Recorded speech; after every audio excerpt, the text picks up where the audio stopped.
Halo, nama kakak Muhammad Ainul Yakin. Hari ini kita akan belajar tentang cara menggambarkan fungsi persamaan kuadrat. Sebelum kita mulai pembelajaran, marilah kita berdoa menurut agama dan keyakinan kita masing-masing agar pembelajaran kita hari ini bisa bermanfaat dan berkah untuk kita semua. Berdoa dimulai.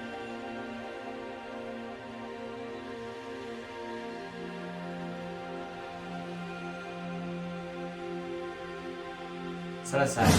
Tentu saja kalian sudah mengenal fungsi persamaan kuadrat, yaitu sebuah fungsi yang variabel pangkat tertingginya 2 dan dinyatakan oleh tanda sama dengan, yang bentuk umumnya adalah Y sama dengan AX kuadrat ditambah BX ditambah C, dengan A adalah koefisien dari variabel X pangkat 2, B sebagai koefisien variabel X, dan C sebagai konstanta, dan A, B, C adalah anggota bilangan real, dengan syarat A tidak boleh sama dengan 0.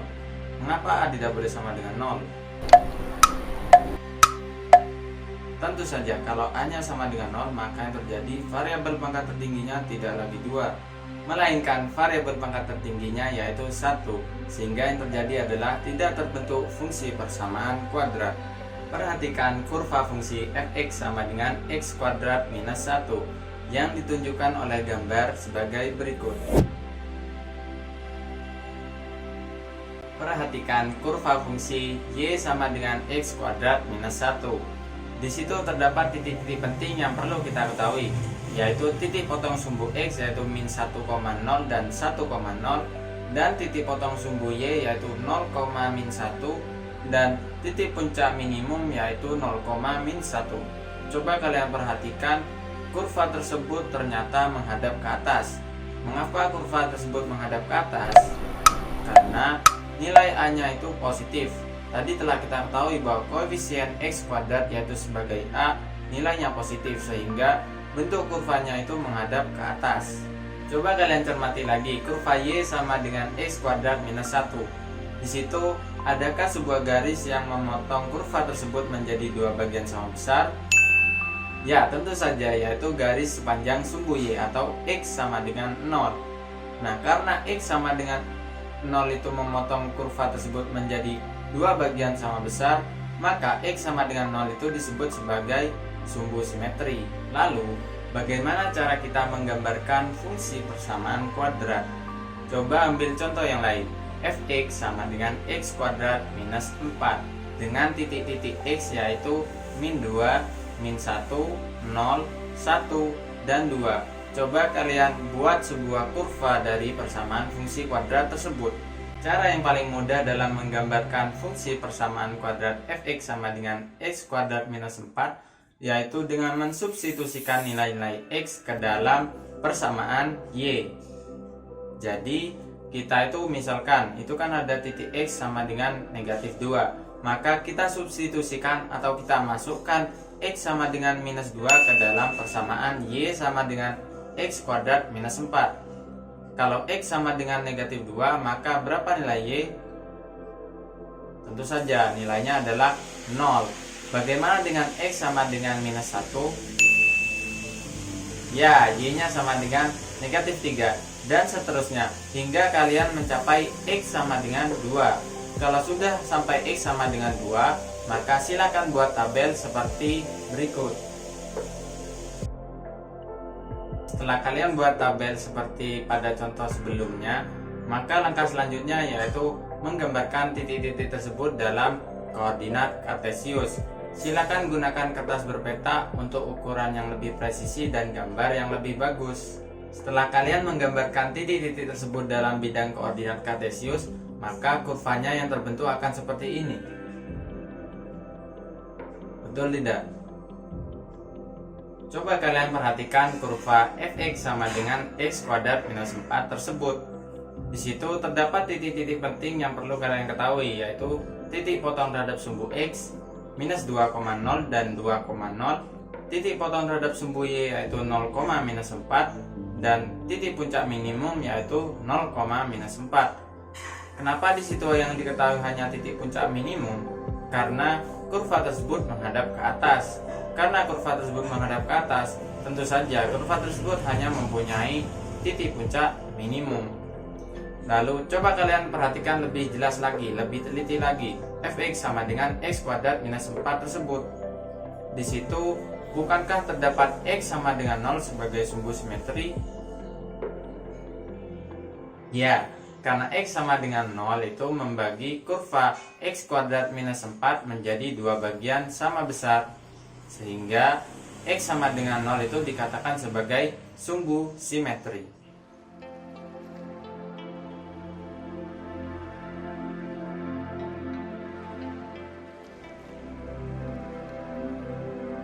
Oleh karena itu, ketika kita menjumpai soal yang tidak disertakan nilai x-nya, maka kita membutuhkan cara yang kedua, yaitu dengan menentukan titik-titik yang penting. Titik-titik yang penting yang perlu kita ketahui dalam menggambar fungsi persamaan kuadrat, yaitu yang pertama, titik potong terhadap sumbu x. Bagaimana cara menentukan titik potong terhadap sumbu x? Yaitu dengan memisalkan y sama dengan 0. Selanjutnya, kita selesaikan persamaan kuadrat dengan 3 metode, yaitu metode yang pertama ada metode pemfaktoran, yang kedua ada metode kuadrat sempurna, dan yang ketiga adalah rumus ABC. Selanjutnya diketahui koordinat-koordinatnya, yaitu x1,0 dan x2,0. Selanjutnya yang kedua yaitu titik potong terhadap sumbu y. Caranya adalah menentukan titik potong terhadap sumbu y dengan memisalkan x sama dengan 0. Dan kita mensubstitusikan x sama dengan 0 ke dalam fungsi y, sehingga diperoleh nanti koordinatnya 0, c. Titik-titik penting selanjutnya yang perlu kalian tahu adalah titik puncak. Cara menentukan titik puncak adalah sebagai berikut. Di situ x sama dengan minus b per 2a. X sama dengan minus b per 2a dapat dikatakan sebagai sumbu simetri. Dan di situ juga y sama dengan minus b per 4a. Dengan D adalah diskriminan. Ingat, diskriminan rumusnya adalah B kuadrat minus 4AC. Lalu, setelah kalian mengetahui titik-titik penting tersebut, coba kita selesaikan soal di bawah ini. Perhatikan soal tersebut. Fx sama dengan x kuadrat minus 3. Gambarlah kurva tersebut. Langkah yang pertama untuk menentukan cara menggambar kurva tersebut adalah dengan menentukan titik potong sumbu x, yaitu dengan cara memisahkan y sama dengan 0. Ketika kita sudah memisahkan y sama dengan 0, maka selanjutnya yaitu betul, ketika y sama dengan 0 maka hasilnya adalah 0 sama dengan x kuadrat minus 3. Untuk menyelesaikan x kuadrat minus 3 dapat kita selesaikan dengan 3 metode. Metode yang pertama yaitu pemfaktoran, yang kedua kuadrat sempurna, dan yang ketiga yaitu rumus ABC. Pada kasus tersebut Bapak menggunakan metode pemfaktoran dan dihasilkan x1 sama dengan minus 1,73 dan x2 sama dengan 1,73, sehingga diperoleh koordinatnya yaitu minus 1,73,0 dan 1,73,0. Langkah selanjutnya yaitu menentukan titik potong sumbu y dengan memisahkan x sama dengan 0. Ketika kita memisahkan x sama dengan 0, lalu kita mensubstitusikan x sama dengan 0 ke dalam fx sama dengan x kuadrat minus 3, maka hasilnya yang akan diperoleh yaitu ketika f sama dengan 0, maka hasil yang diperoleh adalah minus 3, sehingga koordinatnya yaitu 0, minus 3. Selanjutnya kita mencari titik puncak maksimum atau minimum yang dimisalkan oleh titik xp, yp. Untuk mencari nilai xp kita menggunakan rumus minus b per 2a. Di situ b sama dengan 0 dan a sama dengan 1, sehingga hasilnya yaitu 0. Untuk mencari nilai y kita menggunakan rumus minus d per 4a. Ingat, d adalah diskriminan dengan rumus b kuadrat minus 4ac, sehingga di situ dihasilkan nilai y yaitu, sehingga koordinat titik puncaknya adalah 0, minus 3. Ingat, x sama dengan minus b per 2a adalah sumbu simetri, sehingga sumbu simetrinya yaitu x sama dengan 0. Langkah yang terakhir yaitu menentukan titik pertolongan. Di situ kita mengambil x sama dengan 1 dan x sama dengan negatif 1.